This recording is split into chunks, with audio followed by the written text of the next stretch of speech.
안녕하세요. 세상의 모든 지식을 달콤하게 풀어드리는 원커프입니다. 여러분은 평소 초콜릿을 얼마나 좋아하시나요? 피곤할 때, 우울할 때, 이 달콤한 만큼 확실한 위로도 없죠. 하지만 이 초콜릿 한 조각에 2000년이 넘는 역사와 수많은 사람들의 땀과 눈물, 그리고 산업혁명의 비밀이 숨겨져 있다는 사실 알고 계셨나요? 오늘은 고대 문명에서부터 왕실의 사치품, 그리고 지금 우리 손에 들어오기까지 초콜릿의 흥미진진하면서도 씁쓸한 이야기를 깊이 있게 파헤쳐 보겠습니다. 그럼 지금 바로 달콤한 역사 속으로 떠나볼까요? 초콜릿의 기원은 아주 오래전, 지금으로부터 2000년보다 더 거슬러 올라갑니다. 바로 멕시코를 중심으로 번성했던 아즈텍 문명에서 시작되었죠.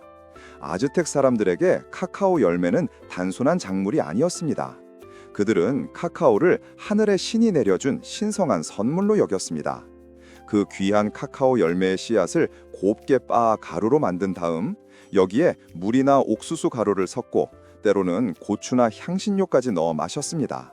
이 음료를 그들은 카카오 아틀이라고 불렀는데 그 맛은 맵고 쓴맛이 강해 오늘날 우리가 아는 달콤한 초콜릿과는 아주 달랐습니다. 이 음료는 아무나 마실 수 없었습니다. 카카오 자체가 귀했기 때문에 왕이나 고위 귀족들만 누릴 수 있었던 특권의 상징이었습니다.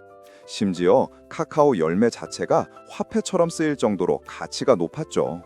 세월이 흘러 스페인 정복자들이 아즈텍을 침략하고 정복하는 과정에서 이 신성한 음료가 그들의 눈에 들어옵니다. 1500년대 초 멕시코를 정복했던 에르난 코르테스는 카카오를 본국인 스페인 왕실에 진상했습니다. 이때 카카오 아틀은 스페인어와 합쳐져 우리가 아는 초콜라테라는 이름을 얻게 됩니다. 처음 유럽 귀족들은 이 쓴맛에 거부감을 느꼈습니다. 하지만 스페인 사람들은 여기에 꿀이나 설탕, 바닐라 같은 것을 넣어 맛을 달콤하게 개량했습니다. 이 새로운 맛에 스페인 왕실은 완전히 매료되었고 초콜릿은 순식간에 왕실의 비밀 레시피가 되었습니다. 1615년 에스파냐의 안 도트리슈 공주가 프랑스 왕 루이 13세와 정략 결혼을 하면서 초콜릿을 프랑스 궁정에 가져갔습니다. 이후 초콜릿은 파리에서 런던으로 다시 유럽 전역의 귀족 사회로 퍼져나갔습니다. 당시 초콜릿은 여전히 뜨겁고 걸쭉한 음료였으며 부와 권력을 과시하는 가장 값비싼 사치품이었습니다. 이탈리아, 영국, 프랑스 등 유럽 각국은 초콜릿을 즐기기 위해 전용 주전자나 잔까지 만들며 유행에 열광했습니다. 1700년대에 접어들자 초콜릿의 인기는 식을 줄 몰랐고 유럽 귀족들 사이에서는 없어서는 안 될 기호품이 되었습니다. 유럽의 초콜릿 소비가 폭발적으로 증가하면서 원료인 카카오를 대규모로 재배할 수 있는 농장이 필요해졌습니다. 유럽 열강들은 아메리카 대륙과 카리브해, 서인도 제도 등 식민지에 거대한 카카오 농장을 만들었습니다. 이 농장에서 필요한 노동력은 어떻게 충당했을까요? 바로 아프리카에서 강제로 끌려온 수많은 노예들의 비인간적인 노동에 의존했습니다. 이들의 고통과 땀이 초콜릿의 달콤한 원료가 된 것입니다. 이후 18세기 후반 영국에서 시작된 산업혁명은 초콜릿의 역사를 또 한 번 완전히 바꿔놓았습니다. 증기기관과 기계장치가 발명되면서 초콜릿은 수공업품에서 공장 생산품으로 변모하기 시작했습니다. 1828년 네덜란드의 화학자 콘라드 호텐이 초콜릿 역사상 가장 중요한 발명을 해냅니다. 그는 카카오 열매에서 카카오 버터를 짜내는 유압 압착 기술을 개발했습니다. 이 기술 덕분에 텁텁하고 기름진 잔여물 없이 순수한 카카오 고용분과 버터를 분리할 수 있게 되었습니다. 이것이 오늘날 우리가 흔히 보는 코코아와 초콜릿의 주 재료가 됩니다. 호텔은 이 기술로 물이나 우유에 쉽게 녹는 코코아 파우더를 만들어 대중화에 크게 기여했습니다. 그리고 마침내 1847년 영국의 조세 프라이 가문이 호텐의 카카오 버터를 이용해 설탕과 혼합한 고형 초콜릿을 처음 만들어냈습니다. 이것이 바로 최초의 씹어먹는 초콜릿 바의 탄생이었습니다. 초콜릿은 이제 더 이상 마시는 음료가 아닌 고체 형태의 간편한 간식이 되었습니다. 1875년에는 스위스의 다니엘 피터가 우유를 농축시켜 초콜릿에 넣는 방법을 개발해 부드러운 밀크 초콜릿을 탄생시켰습니다. 이 밀크 초콜릿의 등장으로 초콜릿의 대중적인 인기는 하늘을 찔렀습니다. 네슬레, 캐드버리 등 거대 초콜릿 회사들이 등장해 대량 생산 체제를 갖추면서 초콜릿은 부자들이나 먹던 사치품에서 누구나 즐기는 국민 간식으로 확실하게 자리매김했습니다. 초콜릿 산업이 미국까지 건너가면서 그 규모는 상상할 수 없을 정도로 커졌습니다.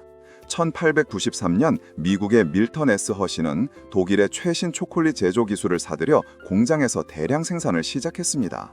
이로 인해 초콜릿의 가격은 더욱 저렴해지고 전 세계 어디서나 쉽게 구할 수 있게 되었습니다. 그러나 초콜릿의 달콤한 성공 뒤에는 고통스러운 그림자가 점점 짙어지고 있었습니다. 19세기 중반 미국에서 남북전쟁을 통해 노예제도가 폐지되자 유럽 열강들은 값싼 노동력을 찾기 위해 아프리카로 눈을 돌렸습니다. 특히 서아프리카의 가나와 코트디부아르 지곡은 카카오 재배에 최적의 환경을 가지고 있었습니다. 1890년대 초반부터 이 지역에 대규모 카카오 플랜테이션이 집중적으로 만들어졌고 이곳은 빠르게 세계 카카오 생산의 중심지가 되었습니다. 하지만 유럽 상인들은 현지 농민들에게 카카오를 매우 불공정한 가격으로 사들였고 농민들은 정당한 대가를 받지 못했습니다. 게다가 1900년대 초 서아프리카 농장에서는 비인간적인 노동과 착취가 만연했습니다. 심지어 오늘날도 서아프리카의 카카오 농장에서는 심각한 아동 노동 착취 문제가 계속되고 있습니다. 전 세계 카카오 생산량의 60% 이상을 차지하는 이곳에서 수많은 어린이들이 학교 대신 낫과 농약을 들고 강제로 일하고 있습니다. 이 아이들은 위험한 환경에서 하루 종일 일하며 카카오 열매를 수확하고 있습니다. 우리가 아무 생각 없이 집어듣는 저렴하고 달콤한 초콜릿 한 조각에는 이 아이들의 고대 노동과 눈물이 스며들어 있는 것입니다. 초콜릿의 대량 생산 시스템은 이렇듯 불공정한 거래와 인권 문제라는 어두운 역사를 품고 있습니다. 초콜릿은 인류 역사 속에서 다양한 역할을 해왔습니다. 두 차례 세계대전 기간 동안 초콜릿은 고열량과 보존성 덕분에 군인들에게 필수적인 전투 식량으로 지급되었습니다. 특히 한국전쟁 당시 미군들이 가끔 건네주던 초콜릿은 굶주렸던 아이들에게 따뜻한 위로와 희망의 상징이 되기도 했습니다. 이렇듯 초콜릿은 단순한 간식을 넘어 역사와 전쟁 속에서 달콤한 위란을 전해주는 매개체였습니다. 하지만 이제 우리는 초콜릿의 달콤한 맛 뒤에 숨겨진 씁쓸한 진실을 우리는 외면해서는 안 됩니다. 고대 신의 음료였던 카카오가 어떻게 노예 노동과 아동 착취의 그림자를 안게 되었는지 우리는 똑똑히 기억해야 합니다. 현대 사회에서 초콜릿은 여전히 전 세계적인 사랑을 받고 있지만 이 사랑이 누군가의 희생 위에 세워지지 않도록 노력해야 합니다. 우리의 작은 소비 습관 하나가 세상을 바꿀 수 있습니다. 카카오 재배 농민들에게 정당한 대가를 지불하고 아동 노동을 배제하며 생산된 공정무역 초콜릿을 선택하는 것이 그 시작입니다. 책임 있는 소비를 통해 초콜릿의 역사가 착취의 시대를 넘어 공정하고 따뜻한 미래로 나아가도록 우리 모두가 동참해야 할 때입니다. 네, 오늘은 우리가 미처 몰랐던 초콜릿의 모든 이야기를 알아보았습니다. 달콤함과 씁쓸함이 공존하는 복잡한 역사였죠. 다음번 초콜릿을 드실 때 그 속에 담긴 수많은 이들의 이야기를 한 번쯤 떠올려 보시는 건 어떨까요? 우리가 더 나은 세상을 만들 수 있는 작은 힘을 가지고 있다는 것을 기억하면서요. 지금까지 원커프였습니다. 다음에 또 만나요. 구독과 좋아요는 큰 힘이 됩니다.